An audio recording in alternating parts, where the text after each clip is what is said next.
है त हामी अब यहाँबाट बिहान उठेर जान रेडी भइसक्यो। दाइले उठ्नु भएको, अर्को दाइ उठ्नु बस्नु भयो, एउटा अल्टर बाजे गइसक्यो।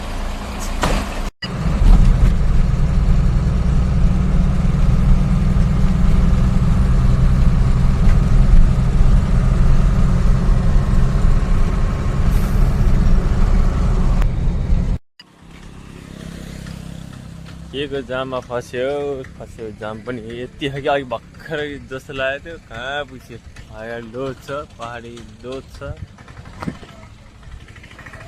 जाममा फस्यो। एउटा गाडी त कट्यो के अरे, हाम्रो गाडी चाहिँ पर्यो।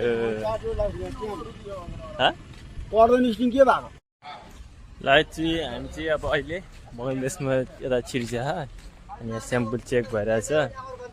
यताका स्याम्पल चेक भइरहेछ।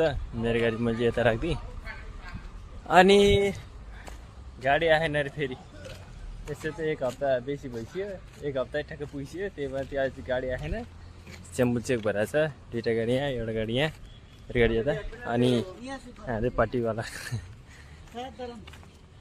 यहाँ अब फेरि स्याम्पल चेक गर्ने। अहिले स्याम्पल देखेर नि भयो। हामीलाई मन लाग्छ भने त योपालि त दशा पुरा भालो होइन। केम छ दादा? भालो बहुत भालो। त्योभन्दा धेरै चाहिँ बोलाउँदैन होइन। भयो भने यत्रो सिलगेल लगाएर यहाँबाट यहाँ एउटा यति लगाइदिनु पुग्ने सिलमा। डिजेल गाडी सोचेँ क्या पहिला क्या घाम पनि सिङ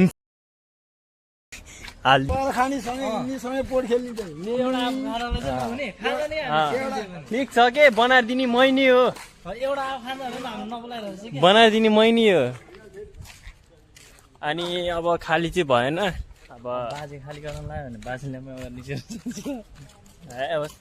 अनि गाडी चाहिँ आएन।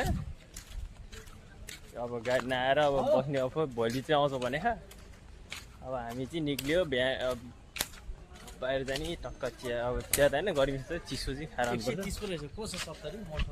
मसाठी हेर्नु तँलाई ठ्याक्क साथी 60बाट घट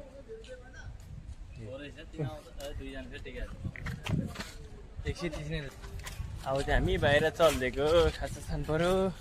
चिसो गर्मी यस्तो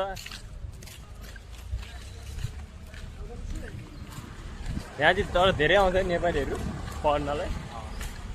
एमबिबिएस के भन्छ कसम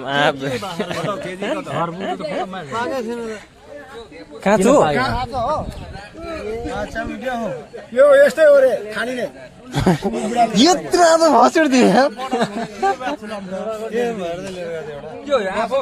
रुबी पनि सर त कुमै बन्द हो होइन। यस्तो साह्रो हामी त छैन।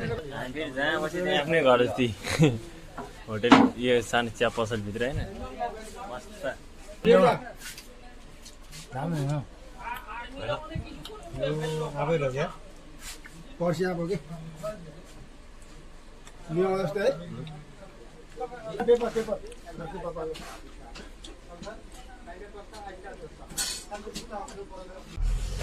बल्ल बल्ल 2-3 दिन बसेर गाडी खाली भयो।